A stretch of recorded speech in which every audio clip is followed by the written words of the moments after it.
12장 2절입니다. 너희는 이 세대를 본받지 말고 오직 마음을 새롭게 함으로 변화를 받아 하나님의 선하시고 기뻐하시고 온전한 뜻이 무엇인지 분별하도록 하라. 아멘. 말씀 제목은 세계관의 변화입니다. 말씀 제목은 세계관의 변화입니다. 우리가 살면서 사람들 각자 자기의 가치관 혹은 세계관을 가지고 살아갑니다. 그 사람의 세계관이 어떠하냐에 따라서 그 사람의 인생이 달라지고 또 행동이 달라지고 또 생각이 달라집니다. 오늘 이 본문 말씀은 왜 중요하냐면 첫 번째, 너희는 이 세대를 본받지 말고에 집중하셔야 됩니다. 각 시대마다 그 시대가 주창하는 바가 있습니다. 그래서 그 시대의 물결이라고 하는데요. 각 그 시대의 물결을 따라서 사람들이 살아갑니다. 좀 가볍게 말하면 유행이라고 할 수 있겠죠. 패션에도 유행이 있고 음악에도 유행이 있고 또 때로는 미술을 말할 것도 없고 여러 가지 유행이 있습니다. 예수 믿는 사람들은 유행 따라가면서 살지 않습니다. 사실 이 세대를 본받지 말라는 것은, 그러면 이 세대를 본받지 않으려면 이 세대가 뭔지를 알아야 돼요. 1세기 당시 이 세대를 본받지 말라라고 하는 사도 바울의 말은 그레코 로마 시대의 그 시대의 정신을 본받지 말라는 거예요. 그리스 로마는 어떤 정신을 갖고 있냐면 인본주의입니다. 철저한 인본주의입니다. 그리고 다신교 사회 속에서 그들이 원하는 쾌락을 추구하며 살았고, 신학적인 체계는 소크라테스, 아리스토텔레스, 플라톤이라고 하는 거대한 양대 산맥이 이제 있죠. 아리스토텔레스와 플라톤이라고 하는 소크라테스의 제자가 플라톤입니다.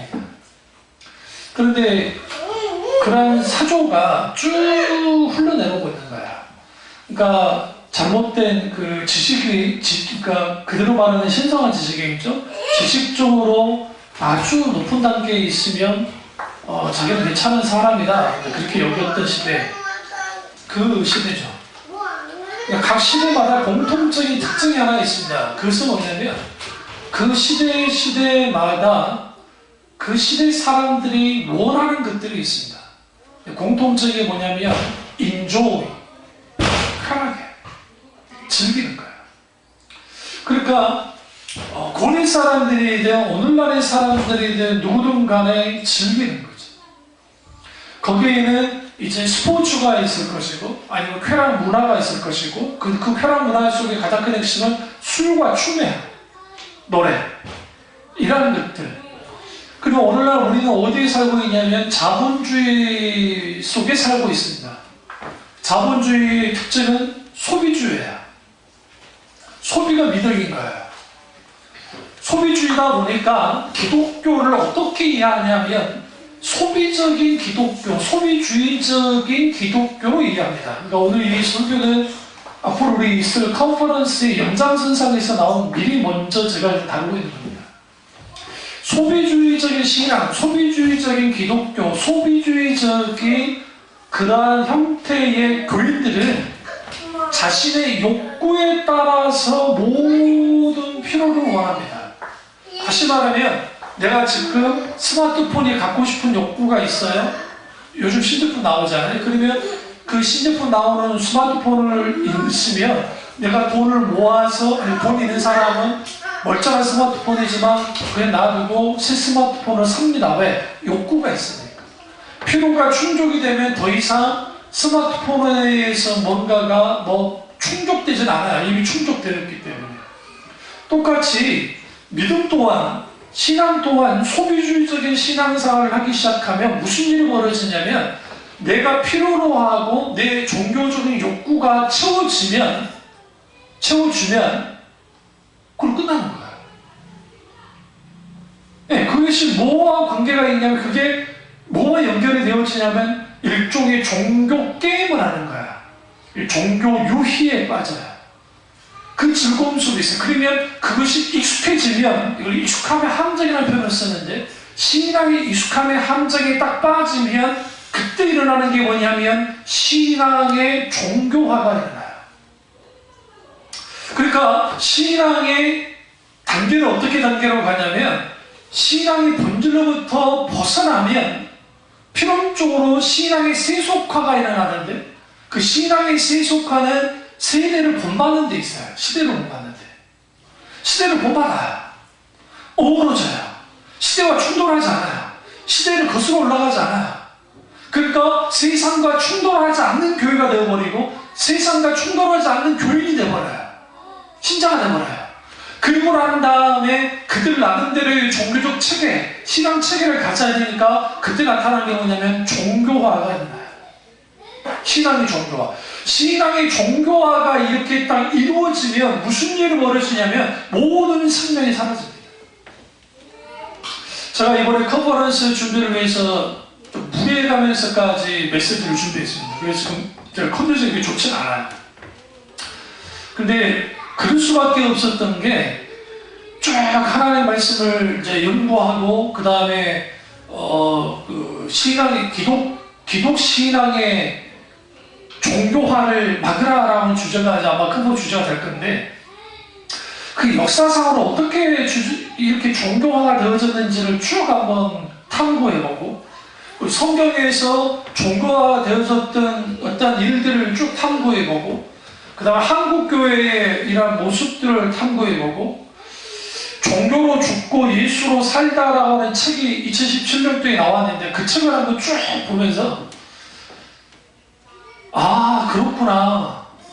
종교 소비주의와 종교 사명주의라고 하는 이 두 가지 축에 의해서 일종의 쌍둥이 같은 우상이 오늘날 전세계 교회에 오늘날 한국 교회에 너무나도 많이 뿌리내려 있다는 거예요. 이게 좀 이제 뭔 말인지 모르겠지만 일단 들어보세요. 용어에 익숙해지셔야 돼요. 그래야 이제 컨퍼런스 때 뭔 말한가 알 수 있기 때문에 이제 그렇게 되는 거죠. 그러면 오늘 다룰 것은 뭐냐면 오직 마음을 새롭게 하고에 집중하셔야 돼요. 여기서 마음이라는 단어, 헬라어로 마음이라는 단어는 세 가지가 있습니다. 하나는 디아노이아라는 단어인데 이것은 이성적 추론하는 능력을 뜻합니다. 이성적 추론하는 능력. 두 번째는 카르디아라고 하는 단어가 있습니다. 카르디아는 뭐냐면 심장 혹은 가슴이라는 뜻이에요. 그리고 오늘 본문에 나와 있는 이 마음은 헬라어로 누스예요. 누스. 누스라는 뜻은 생각이라는 뜻입니다. 생각한다. knowing. 생각한다. 그래서 여러분 생각하는 마음이 이 누스라고 하는 생각하는 것이 디아노이아 이 이성적으로 추론하는 능력과 합쳐지면 추론하고 무엇을 아는 능력이 생겨요. 그걸 뭐라고 하냐면 좀 어려운 말입니다만 이게 지성이에요. 지성. 그러면 이 번역을 오늘 마음이라는 표현을 썼죠. 한글 성경에서는 마음을 새롭게 함으로라고 되어 있지만 이거를 원문에 다 가깝게 번역을 하면 이렇게 번역할 수 있어요. 오직 지성을 새롭게 함으로 변화를 받아 라고 해석할 수 있고 또는 오직 생각을 새롭게 함으로 변화를 받아 라고 해석할 수가 있습니다. 지성은 뭐죠? 생각할 수 있는 능력, 알의 능력이 지성입니다. 보고 뭔가를 알 수 있는 능력이 지성이에요. 이성은 뭐죠? 이성은 추리할 수 있는 능력이에요. 뭔가를 보고 추리할 수 있는 능력. 그러니까 지성과 이성은 믿는 사람이나 믿지 않는 사람이나 똑같이 갖고 있어요. 다르지 않아요. 그런데 그 사람이 어떤 지성을 갖고 있느냐, 어떤 이성을 갖고서 사느냐가 굉장히 중요하다는 거예요. 그러니까 예수 믿는 사람이 세상 사람들이 생각하듯이 살아가면 그 사람의 몸은 교회에 와 있을지 모르지만 그 사람이 오랫동안 수십 년 동안 예수님을 믿었을지는 모르지만 그 사람의 생각, 그 사람의 사고방식, 그 사람의 가치관, 그 사람의 인생관은 세상과 다를 게 하나도 없다는 거예요. 다만 옷만 입는 거예요. 이게 신앙의 종교합니다. 이 부분을 조나단 에드워드 목사님이 정확하게 진단하는 게, 오늘날 그 시대나 17세기 그 시대, 18세기나 17세기 그 시기나 오늘날 시기나 똑같은 게, 교회 강단에서 하나님의 말씀이 선포될 때 그 말씀이 사람들의 감정에 맞춰져서 감정만을 때린단 말이에요. 계속 감정이 호소하고 감정만을 때린단 말이에요. 근데 문제로 뭐냐면 뭐가 깨지지 않냐면 그들이 가지고 있는 지성이, 그들이 가지고 있는 이성이 깨지지 않는 거예요. 그러니까 사도 바울이 이 말 하는 겁니다. 내가 너희에게 권면하고 싶다. 내가 너희에게 정말 원하는 게 있다. 그게 뭐냐? 너희는 이 세대를 본받지 말고, 세속화되지 말고, 오직 생각을, 오직 지성을 새롭게 해라는 거야. 그래야 영적으로 어린아이가 되잖아.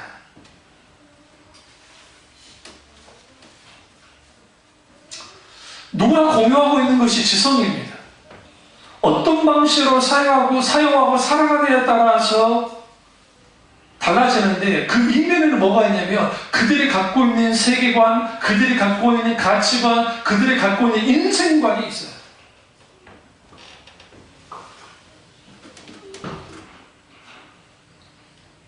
그러면 이런 세계관이 어떤 역할을 할까요? 세계관이 신앙의 방향성, 인생의 방향성, 그 사람의 방향성을 결정줘줍니다. 잠자리 여러분에서 깊이 생각하면, 여러분이 오랫동안 예수를 믿었는데 얼마만큼 바뀌어져 있나요? 생각이라든지 가치관이라든지 여러분이 갖고 있는 어떠한 이 인생관이 어떻게 바뀌어져 있나요? 제가 너무나 사랑하는 인생은 무엇인가 라고 하는 톨스토이의 글들을 보시면, 인생은 결국은 뭐냐는 거예요. 도대체 하나님 없는 인생이라는 것은 껍데기에 불과하다. 결국은 너의 인생을 찾고 싶냐? 그러면 하나님 안에서 찾아야 된다는 거예요. 하나님 안에서 인생을 찾았을 때 그 인생은, 여러분 어떤 사람이 정말 진정한 즐거운 인생을 살다가는 겁니까? 내가 좀 돈이 많은 상태에서 내가 노년에 이렇게 잘 즐기고 정말 안락한 삶을 사는 겁니까? 유식단 2에서 나오는 스페인의 카라코치라고 하는 그런 곳에서 살면 여러분의 인생이 편해지고 여러분의 인생이 행복할 것 같습니까? 환경이 가져다 주는 것은 한계가 있어요. 에덴 동산같이 그토록 완벽한 곳에서도 아담과 하와는 타락했어요. 그게 아주 중요해요. 인간은 아무리 좋은 환경, 아무리 완벽한 환경 속에 있다 할지라도 하나님 그분으로 만족하고 하나님 그분으로 채워지지 않으면 모든 인생 뭐예요? 별 볼 일 없어요.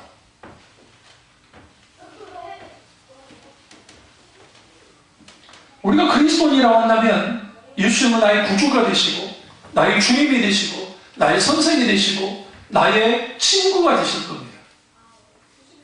그런데 신자가 세계관의 변화가 없으면 세상 사람들이 사는 방식과 똑같이 살아가요.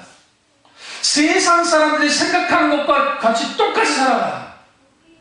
세상의 논리가 그대로 교회 안에 적용되어져요.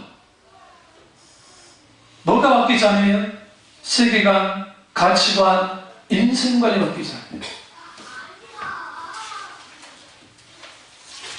이 부분을 로마서 12장 4절 한번 같이 보겠습니다.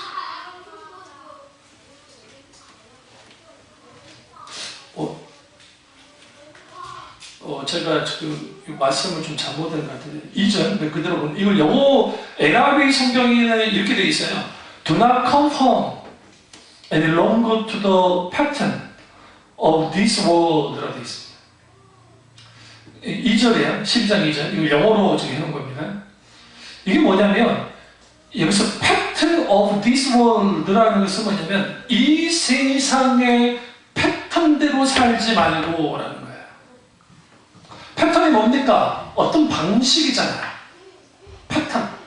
우리 이런 패턴으로 산단 말을 표현하는 것처럼. 이 세상 삶을 살아가는 삶의 방식, 이 세상 사람들이 가장 중요하고 생각하는 것들, 이 세상 사람들이 우선적으로 생각하는 방식대로 따라가는 뭐예요?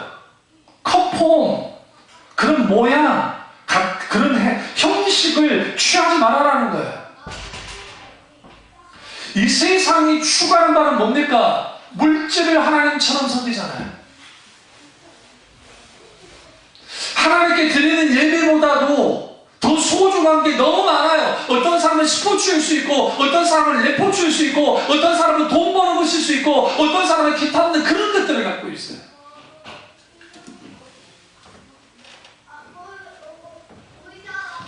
근데 세상 사람들이 사는 방식과 같은 그런 방식을 그대로 살아가는 거예요.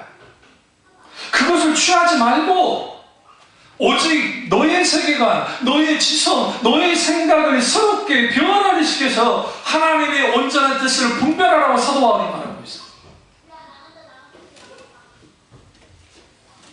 그럼 이 세상 사람들의 세계관, 이 세상 사람들이 살아가는 방식, 이 세상 사람들이 가장 중요한 게 여기는 게 뭘까요?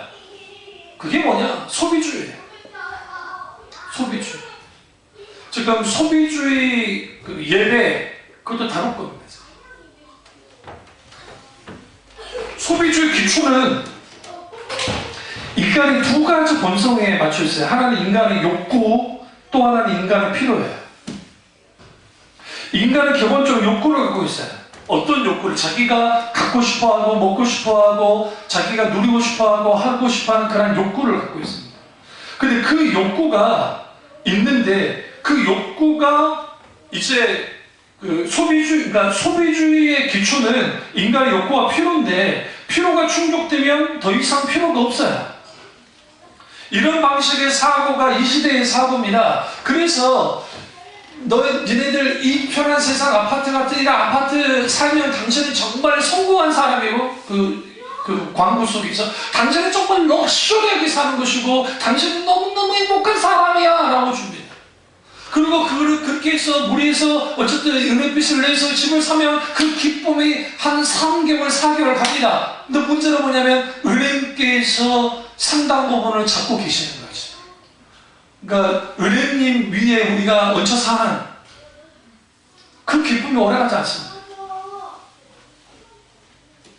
신앙도 일종의 자기 필요를 따라서 신앙생활하는 사람들은 자기의 종교적인 욕구가 충족되고 나면 뭐예요? 필요 없다고 여겨요. 잊어버려요. 금방 식상해요. 소비주의 신앙은 필요를 충족하는 신앙을 잊어버립니다. 그 이유가 그 예가 누구냐면 광야 이스라엘 백성입니다. 광야 이스라엘 백성들이 물이 없어요. 물 주세요. 이거 기본적인 욕구잖아요. 절대 필요한 거잖아요. 하나님 물 좀 주세요. 모세야 이러려고 우리를 광야로 들어왔니? 물을 딱 주십니다. 하나님 물을 주니까 할렐루야 우리 이제 물 마셨어. 그리고 뭐예요? 하나님에 대한 사랑, 하나님에 대한 열정, 하나님으로 인한 살아가는 모든 것들에서 딱 사라져버려요. 홍해를 갈라서 홍해를 건너고 난 다음에 모세의 기도와 미리암의 기도를 보시면 찬양을 보시면 얼마나 멋지냐면 위대하고 강하신 하나님이 이런 물들을 통해서 대적을 물리치시고 막 거기서 주 여호와 하나님 어떻게 찬양하지 않을 수 있겠는가 하면서 하나님을 막 더럽혀졌다가 한 3일 지나고 난 다음에 마라의 쓴물을 만나니까 이따위 하나님 어디 있냐는 거죠. 그리고 또 자기들 물이 변해서 자기들의 욕구가 딱 폐갑이 되면 하나님을 딱 잊어버립니다. 하나님이 등장하지 않아요. 성경 보시면. 이게 소비주의적인 신앙의 가장 큰 핵심이에요.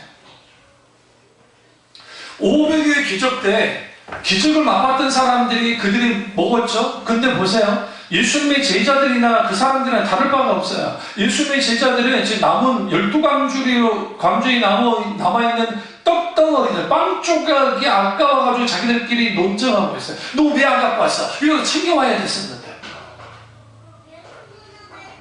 그러면 예수님을 따라온 사람들은 어제 배 터지게 먹었으니까 오늘은 배가 안 고픕니까?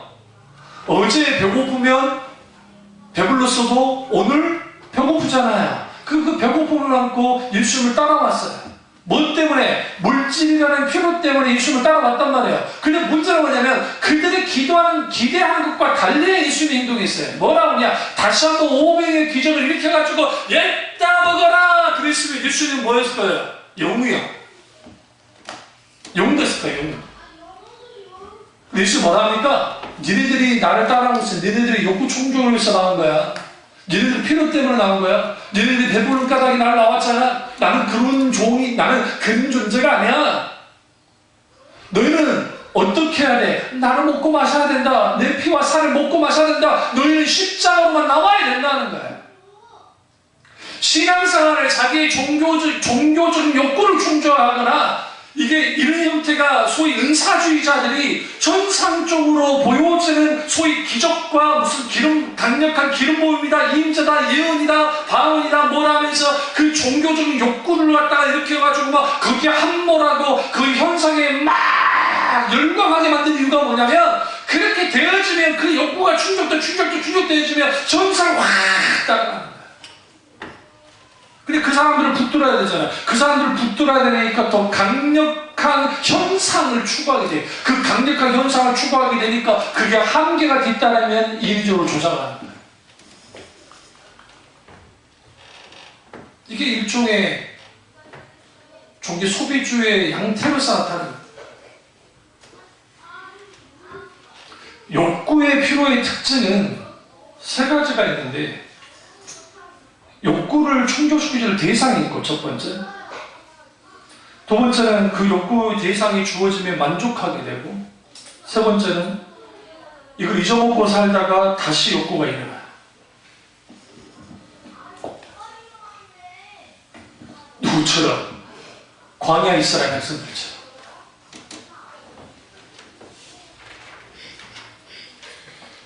이런 방식으로 종교적인 소비가 일어나요. 종교적 소비의 예를 더 들여다볼까요? 어저께 일부러 토요일 날 기독교 방송 CTS 여러분 어떤 채널이라 말하지 않겠습니다. 저는 이제 저희 집 케이블에 한 4개 정도 잡히니까 돌아가면서 쭉 봤어요.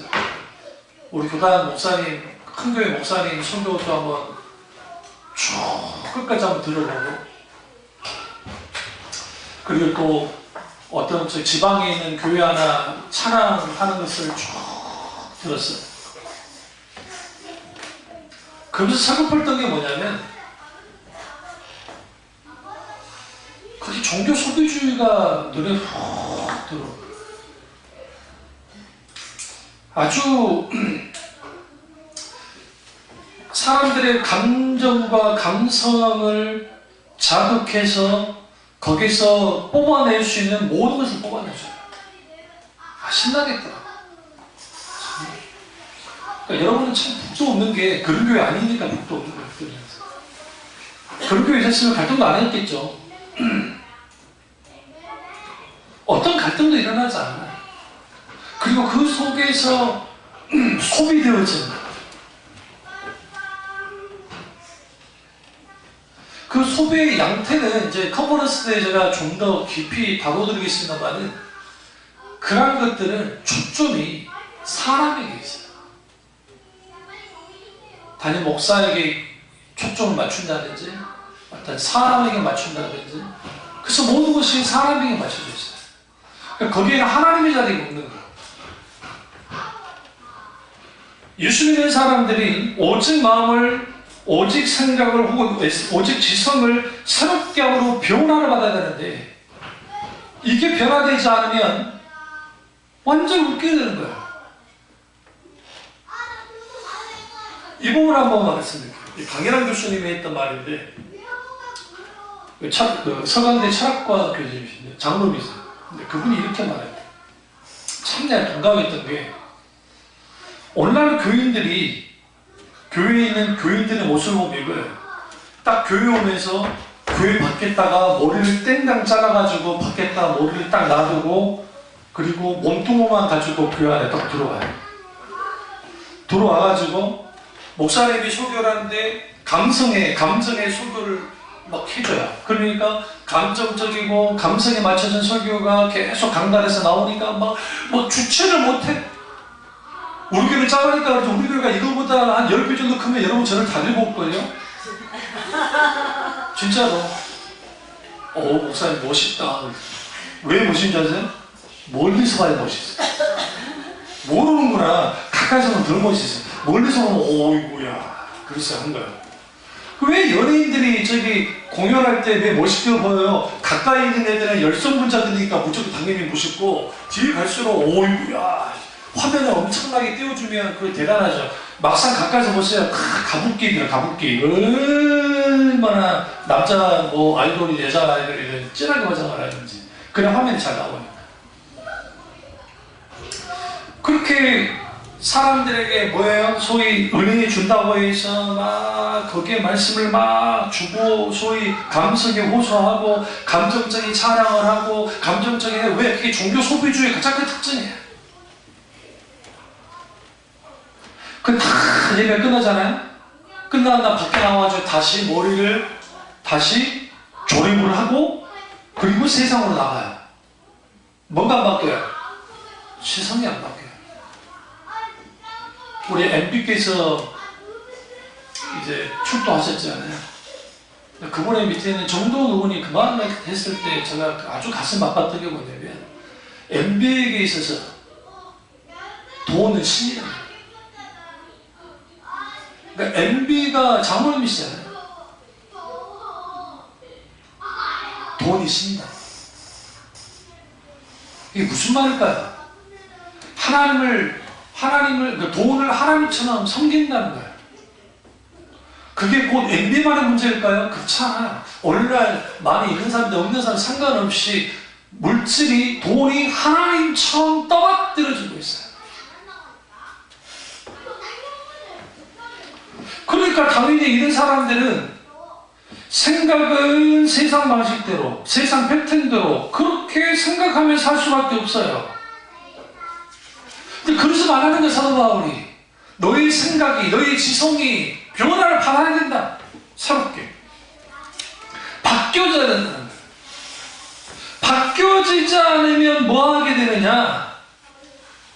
하나님의 뜻이 무엇인지 분별할 수가 없어요. 하나님의 뜻이 뭐죠? 물어볼까? 여러분을 향한 하나님의 뜻은 무엇입니까? 헤르 브리카비 목사님 책 가운데 하나님을 경험하는 삶에서 이런 기도를 틀린 기도를 했죠. 나를 향한 하나님의 뜻을 알려주세요 라는 기도를 틀렸다 했잖아요. 왜 그럴까요? 나를 향한 이 될 때 내게 초점을 맞춰줘요. 어떻게 기도해야 되느냐? 하나님의 뜻이 무엇입니까? 보여주십시오. 비춰주십시오. 그럼 하나님은 하나님의 뜻을 우리에게 비춰주실 겁니다. 각자를 향한 하나님의 뜻들이 있어요. 근데 중요한 것은 성경에서 말하는 하나님의 뜻은 여러 가지가 나타나긴 하지만 분명한 것은 뭐예요? 하나님이 우리의 뭐가 되기를 원해요? 관계 속에서 아버지 되기 원해요. 탕자의 비유를 가지고 제가 이제 컨퍼런스에서 다루겠지만, 탕자의 비유의 가장 큰 핵심은 기다리는 아버지가 핵심이에요. 오늘날 너무나 많은 교회가 종교 소비주의적인 설교를 하다 보니까 탕자의 비유에서 탕자가 주인공이 되는 거예요. 왜 그러냐면 탕자가 개가 청산했더니 하나님이 회복시켜주더라. 그러니까 우리도 똑같이 탕자 같으니까 하나님 앞에 기도하고 회개하고 돌이키면 하나님이 저런 복을 주신다. 믿으면 안 해. 안 해. 정말 그러냐고요? 그렇게도 볼 수는 있겠지만, 큰아들과 작은아들의 공통점이 뭔지 아세요? 아버지와의 관계 속에서 큰아들과 작은아버지는 아버지에 대한 관심이 하나도 없어요. 아버지가 갖고 있는 것만 관심이 있었어요. 둘째 아들 보면 아버지가 부자니까 그 빼다가 가서 쓴 것 뿐이에요. 큰아들은요, 아버지가 가지고 있는 것에 관심이 계속 있었어요. 그런데 양심상 큰아들이라 그런지 모르지만 아버지 곁을 떠나진 않았어요. 그러나 그의 온통 관심은 어디에 있어요? 아버지에게 있는 것이 아니라 아버지가 가지고 있는 것에 있었어요. 그런데 그 아버지의 반응이 아주 중요해요. 그 아버지가 탕자에게만 관대하고 큰아들에게 관대하지 않았느냐? 그렇지 않아요. 아버지의 관심은 두 아들에게 있었어요. 오늘날 신앙이 하나님 앞에 우리가 신앙생활 할 때에 탕자는 종교 소비주의적인 성향을 갖고 있는 것이고, 큰아들은 종교 사명주의적인 신앙을 갖고 있는 것인데, 문제는 뭐냐면 이 둘 다의 관심은 어디에 있느냐면 하나님이 아니라 하나님께로부터 얻어지는 어떤 것에 있는 거예요. 우리 하나님은 그 아들 자체에게 있어요. 초점이. 우리 신앙이 하나님 그분에게 맞춰지지 않으면,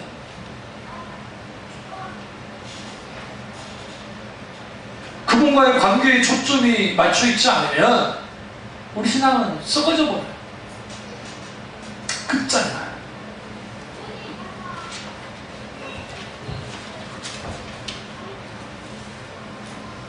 가슴 아픈 것은 그 지방에서 찬양 인도하는 그 찬양 인도가 그분이 뭐 목사님인지 찬양 목사님인지 전도사님인지는 모르겠지만 주옥 같은 멘트를 날려주는데 듣고는 나도 은혜가 되더라고.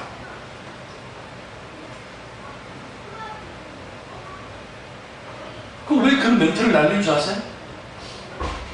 그래야 분위기를 잡을 수가 있어요. 그렇게 감동적으로 사람들이 일어나가지고 목사님 그렇게 한 게 뭐가 문제입니까? 뭐가 틀린 겁니까? 할 수 있지 않습니까? 아니요.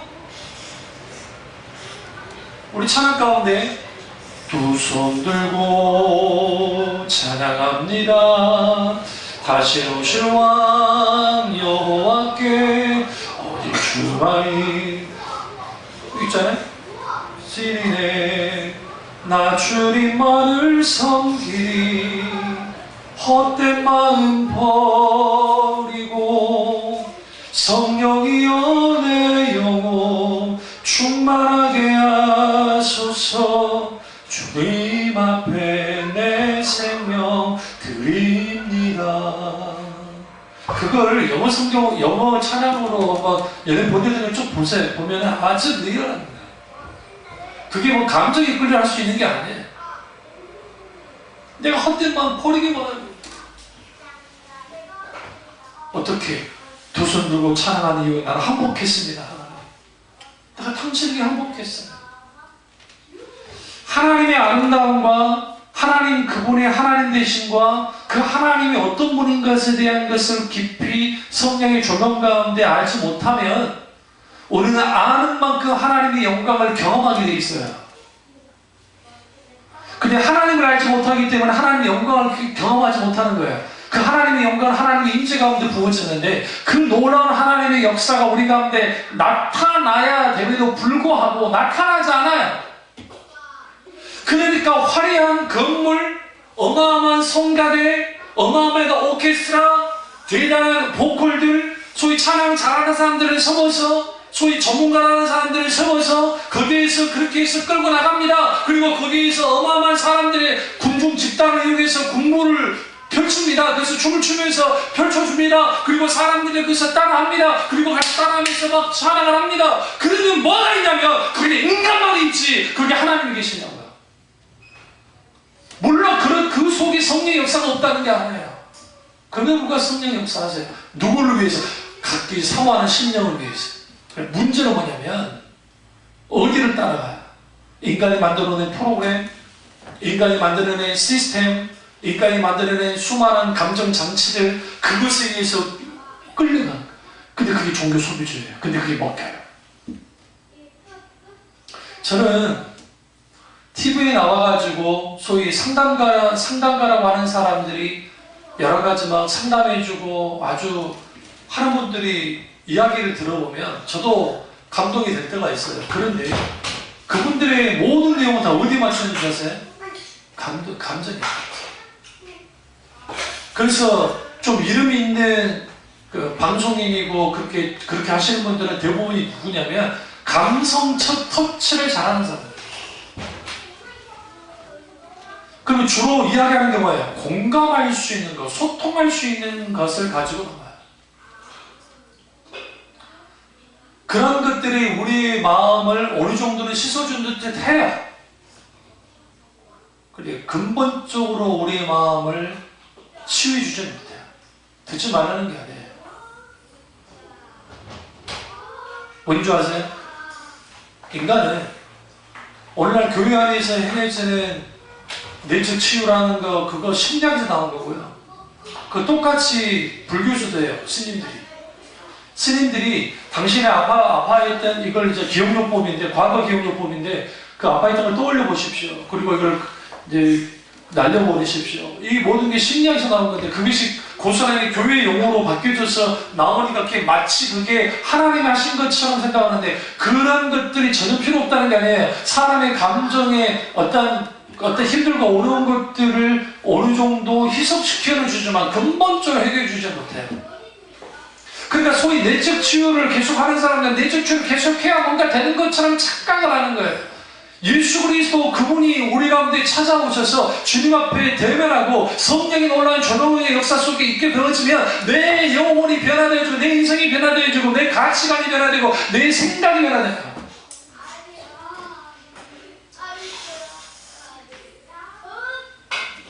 미우새 보면 미우새에 나오실 그 어머니들이 다 권사님이세요. 토니 어머니만 교회 안 다니는 것 같고 대부분 교회를 다 다니세요. 근데 그 어른들이 하시는 그 여러 말들 속에 딱 들여다보면 종교 규범과 관련된 그 옳은 말들도 있지만, 그러나 그분들이 말하는 누구라 말하지 않습니다만 그 말하는 속에서 세상 가치관, 세상에서 말하는 그것과 똑같아요. 근데 그분들만이 그러는 그렇잖아요. 오늘날 직분자를 세울 때 직분자로 권사로 세우면 저 사람이 권사 자격은 별로 없지만 그래도 권사로 세우면 그 세워놓기만 하면 충성봉사한다는 거예요.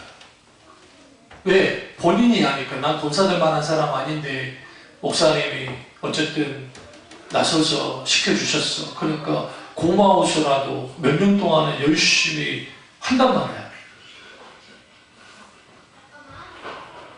그런 게 교회 안에 널르는 것입니까? 직분을 세워놓으면, 그러니까 자리가 사람을 만든다라고 하는 우리나라 말이 있잖아요. 그런 것처럼 그 자리를 만들어주면 그 사람을 만들어야 된다는 거예요. 성경 언제 그런 식으로 직분자를 세워놨을까? 서술서에 보시면 뭐라 합니까? 술에 임박힌 자가 되지 아니해야 되고, 장로를 세울 때. 그 외에도 성령의 충만함과 그리고 하나님의 말씀에 충만함이 있는, 경건의 옷을 입고 있는 그런 자들이 직분자가 되어야 된다고 계속 강조하잖아요.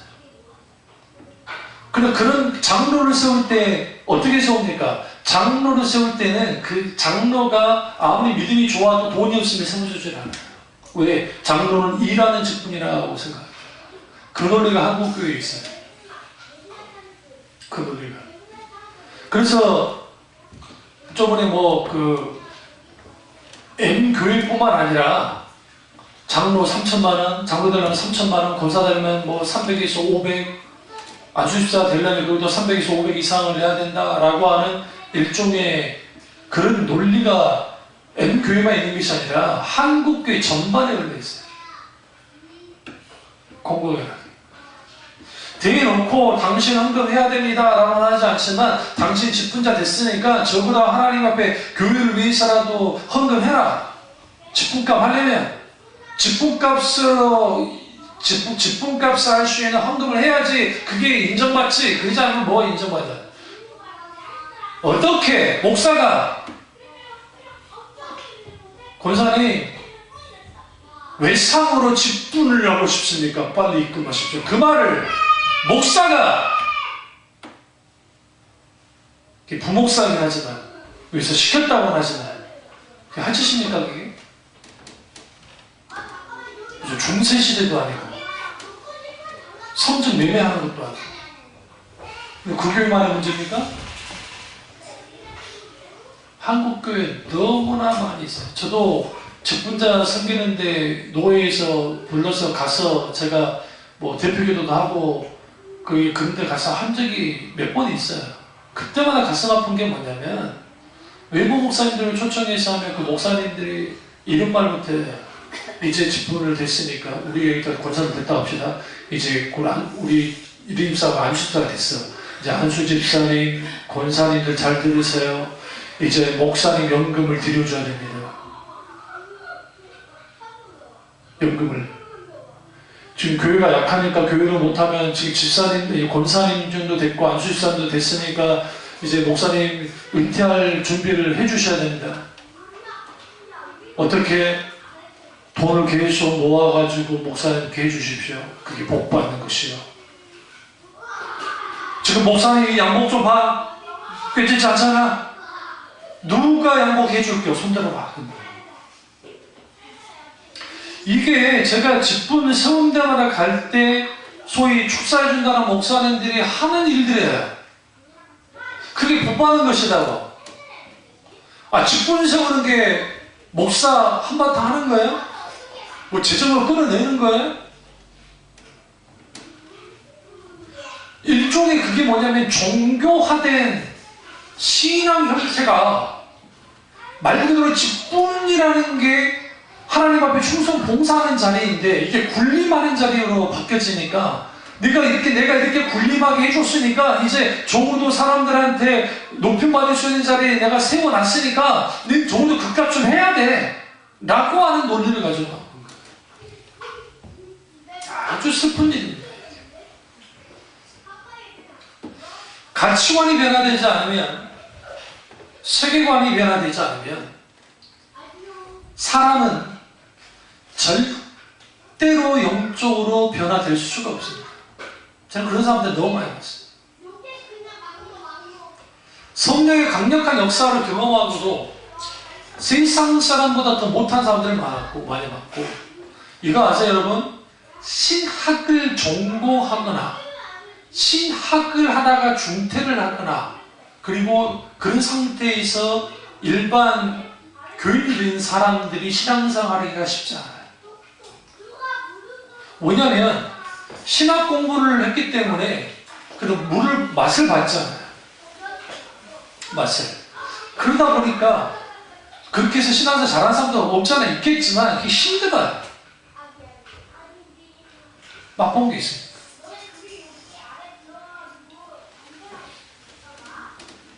그뿐입니까?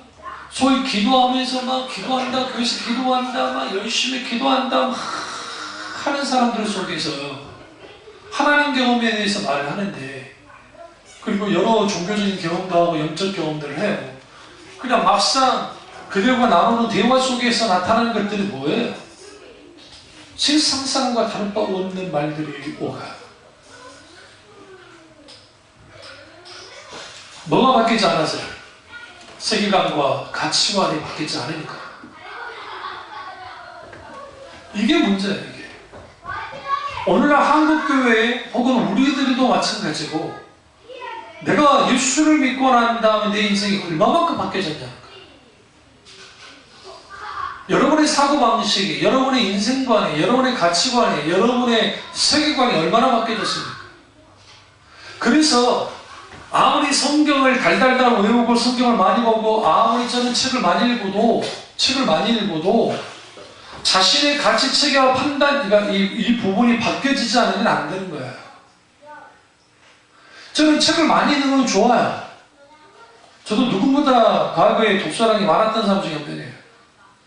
요즘에 살만한 책이 없으니까 별로 안 사는데, 요즘에 많이 사는 게 이제 알라딘에서 과거에 제가 사지 못했던, 그리고 또 내가 샀지만 지하교회에 있을 때 그 공방에서 사라진 책들을 찾아요. 뭐 돈도 없고 이들도 사기가. 그래서 여러분이 이제 섬겨줄 때 그 돈 놔뒀다가 그 돈으로 산다고 합니다. 그런 책들을 다시 한번 읽어보면 벌써 시간이 막 20년 전 책이고, 물론 이제 재판돼서 나온 책도 있지만 또 절판된 책도 있고, 그런 책들을 찾는 또 재미가 있고, 또 그런 책을 읽다 보면 무슨 느낌이 드냐면 정확하게 진단하고 있어요.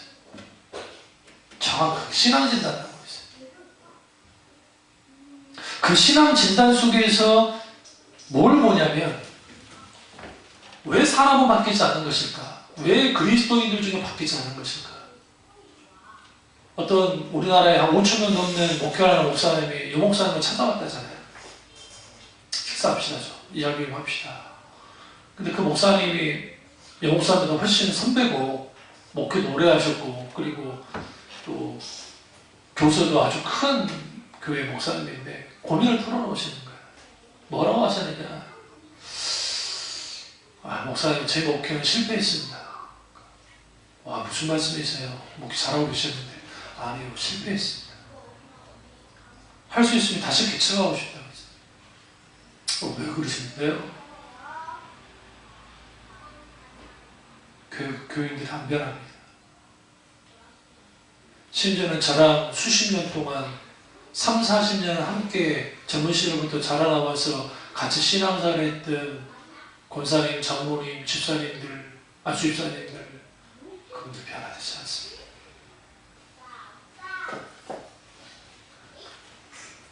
나 자신도 변화되지 않은 것 같습니다. 여러분 한국에서 5천 명 정도 목회하는 목사님이 떵떵거리며 살 수 있어요. 정말 떵떵거리며 살 수 있어요. 여러분 상상할 수 없을 만큼 떵떵거리며 살 수 있어요. 그 목사님 정말 좋은 목사님이세요. 그런 갈등하고 계시고 그런 생각을 하시는 거예요. 왜 안 바뀌는 줄 아세요? 아까 말했지만 머리는 교회 바뀌었다가 놔두고 감정만 가지고 교회에 들어왔고 교회에서는 감정만 가지고 감정에 맞는 설교만 하는 거예요. 감성을 끌어들이는 설교만 하는 거예요. 그러니까 결국 남는 건 뭐밖에 없어요. 감성만 남아요. 감정만 남아요. 뭐는 안 바뀌어요. 지성은 안 바뀌어요. 뭐는 안 바뀌어요. 생각이 안 바뀌어요. 세계관이 안 바뀌어요. 가치관이 바뀌지 않아요. 제 책 중에 이제 그 Self Innovation이라고 하는 자기 변혁이라는 책인데 이 책을 제가 잠깐 보면 한참 하나님이 제게 하실 때는 내어 맡김으로 자기 깨어짐 그리고 자기 내려놓음 자기 변혁 자기 변혁의 출발은 자기 부인이고 부인하는 것이고 자기 변혁의 길을 가야만 하고 자기 변혁의 기준은 하나님 중심으로 돌아서는 것이다 라는 글들을 쭉 썼어요. 아주 너무 중요한데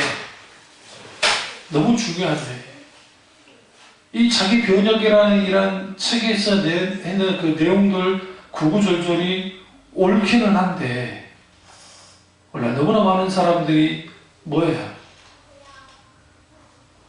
왜 안 바뀔까? 글쎄 난 고민이 있어요. 여기도 그래도 보면 안 바뀌어요. 왜 안 바뀌어요? 세계관이 바뀌지 않기 때문에 가치관이 바뀌지 않기 때문에 어떻게 모든 것을 판단하냐면 내게 이익이 되느냐 이익이 되지 않느냐 이해관계로 모든 것을 보는 거예요. 그래서 신앙생활도 내게 이익이 되면 삼키고 이게 쓰면 뱉는 거예요. 과거의 교인들은 내게 이익이 되지 않아도 헌신 봉사했던 적이 있어요. 그때 당시에는 그렇게 하는 게 은혜고 사회 분위기가 그런 게 있었어요. 희생을 강요하는 시대였잖아요. 그렇잖아요. 노동자들에게 희생을 갖고 하니까 그런 희생을 각오하는 것이 시대적인 분위기가 맞아떨어졌어요. 오늘날에는 희생하려 하지 않아요. 오늘날에는 예수님 때문에 손해보려 하지 않아요. 내게 이익이 되면 되는 거예요. 그러니까 오늘날에는 내가 생각할 때, 내가 원할 때 이익이 되면 그건 다 좋은 거예요. 좋은 거예요. 하나님을 믿을 때 어떻게 믿어요? 이해관계로 다가오니까. 그러니까 이해관계로 다가오니까 그 속에서 하나님을 그렇게 보는 거예요. 거기에서 우리는 뭘 봐야 되냐면 저나 여러분이나 내게 있어서 하나님은 얼마만큼 소중한 분이십니까? 얼마만큼 가치 있는 분이신가요? 물으셔야 돼요. 물으셔야 돼요. 요즘에는 하나님이 수요일과 금요 설교 속에서도 같이 하세요. 여러분 어떻게 느낄지 모르지만 정말 하나님의 그 메시지가 주보와 좀 달리 나가는 메시지가 꽤 있는데 하나님 함께 하세요. 그걸 왜 제가 느끼냐면 그 메시지 하나하나 속에서 하나님이 주신 메시지거든요. 이번 주 금요 메시지 꼭 들으세요. 마지막 하나님의 전신갑주를 그거 이제 금요일 또 하겠지만 이게 조금 늦게 올라와서 그러긴 한데 여러분들이 설교 메시지 저기 특별히 자주 오픈될 필요가 있어요. 더더군다나 하나님께서 참 이상한 것은 참 의상한 것보다는 감사한 건 뭐냐면 컨퍼런스 시즌이 되면 하나님이 저를 격동시키는 뭐라고 그래, 격동이 아니라 뭐라고 그래요, 좀 깨워놔요. 그러니까 메시지를 준비하는데 걱정은 그거예요. 제 설교가 이번 컨퍼런스 설교가 또 어려워질까봐. 하나님 어떤 마음을 나한테 부어주냐면 기독교의 종교화에 대한 글을 만들 쓰기를 원하십니다. 그 글을 한번 쭉 써보려고. 기도 역사부터 시작해 성경에서 나타나는 종교화 현상, 오늘날 이 시대의 종교화 현상들. 그러니까 그런 것들이 쭉 보게 만든 이유가 뭘까? 왜 하나님 그러셨을까? 종교에 매이지 않은 그리스도인이라는 책을 저는 그냥 여러분들에게 소개시켜줄 뿐이었었는데, 이제는 그 책과 저는 상관없이 그 책과 상관없는 컨퍼런스를 준비를 한다. 이게 준비했고, 원고를 어제 탈거하고 원고를 다 봤더니 A4지로 56장이에요. 56장이면 어마어마한 분량입니다. 분량. 그리고 설교문이 저보다 7개 이상인 거죠. 그럼 제 단계는 하나님 하시는 거예요. 그 부분에서 비춰질 때 제가 괴로웠어요. 뭐가 괴로웠냐면 나도 종교화되지 않았냐라고 하는 그 부분에서 괴로움이 있고, 또 하나는 이 시대를 읽어내는 것이 어려운 거예요. 힘든 거예요. 그리고 저보다 앞서 있는 이제 교수님들이나 그분들의 글들을 좀 보다 보니까, 아, 그렇구나. 그 자본주의, 그렇게 깊이 생각지 않았는데, 그 자본주의 안에서 있게 되어 있는 종교 소비주의에 대한, 이게 이제 전문적인 글인데, 그 전문적인 글을 3가지 아주, 소위 말하는, 뭐라고 그래요. 글이 양이 많지는 않지만, 핵심적으로 다루어지는 그 글을 쭉 읽어보는데, 할 말을 잃어버려요. 오늘날의 한국교회가 종교교육에 일어나기 직전의 상황과 비슷하구나라는 자유가 있어요. 종교교육 시대에, 마틴 루터 종교교육 시대에 그 시대의 시기와 거의 엇비슷하게.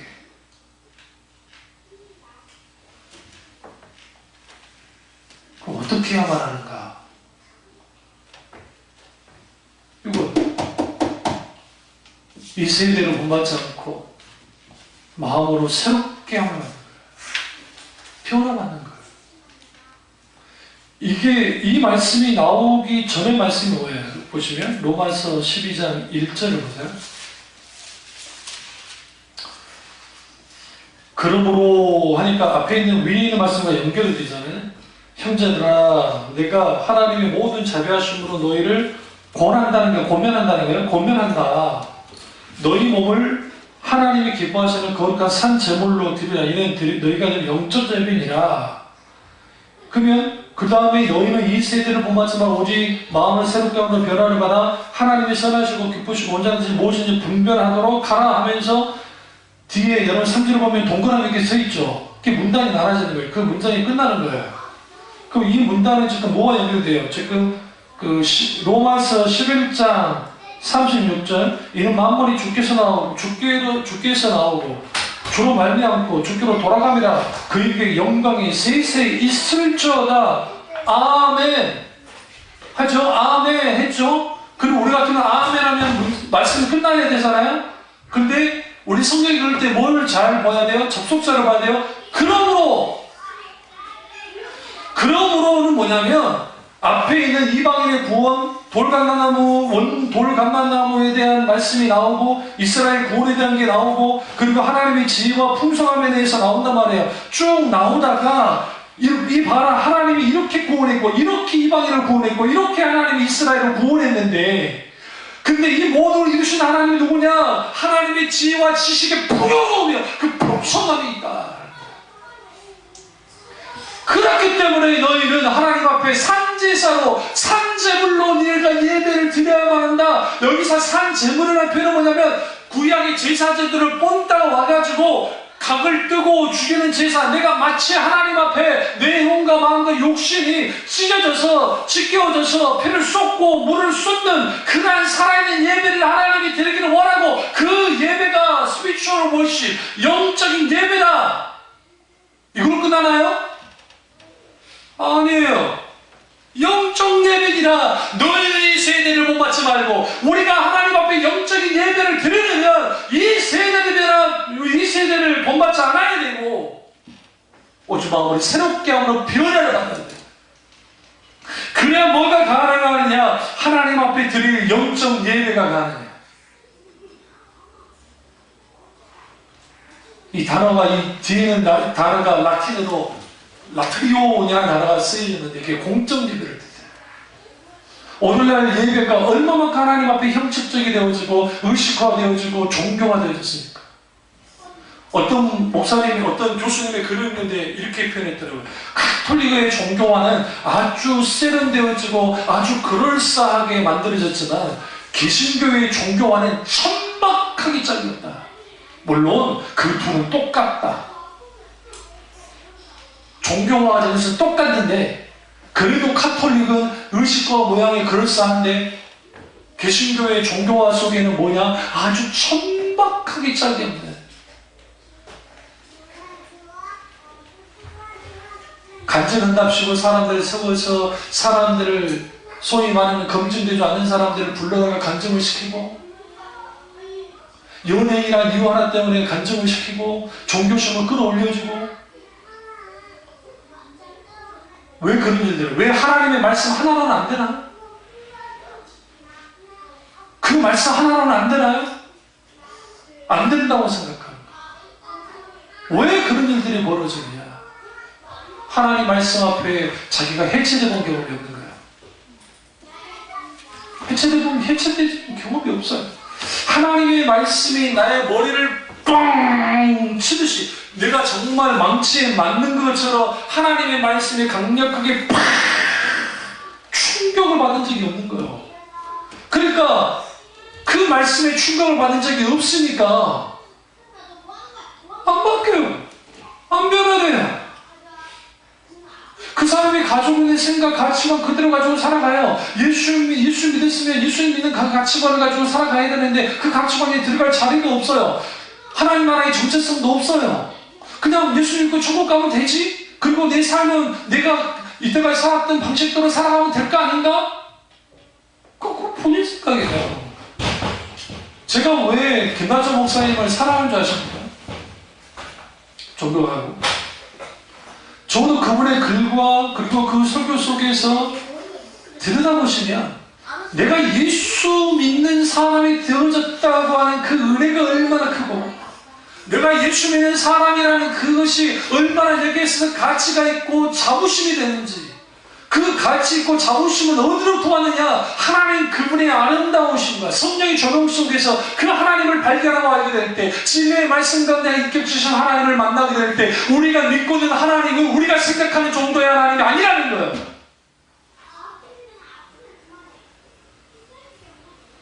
교회 사진은 큰 하나님이 크신 하나님이고, 교회 사진은 적으면 하나님이 작은 하나님입니까?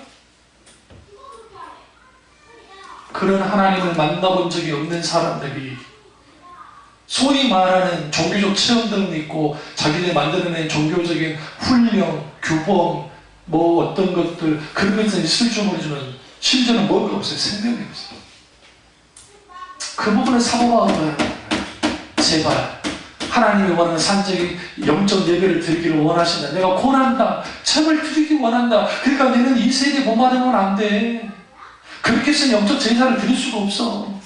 너희는 생각에까지, 너희의 지성에까지 변화를 받아 하나님이 원하는 뜻이 무엇이든지를 분별하도록 해라. 왜? 그래야 이 시대에 맞춰서 살아가는 것이 아니라 이 시대를 거슬려서 하나님이 원하는 뜻대로 살아갈 수 있기 때문에 그것이 하나님 중심적인 삶이고 하나님과 함께하는 삶이고 하나님이 원하는 삶이냐. 그 은혜가 저와 여러분께 주님으로 축원합니다. 기도하겠습니다. 기도하실 때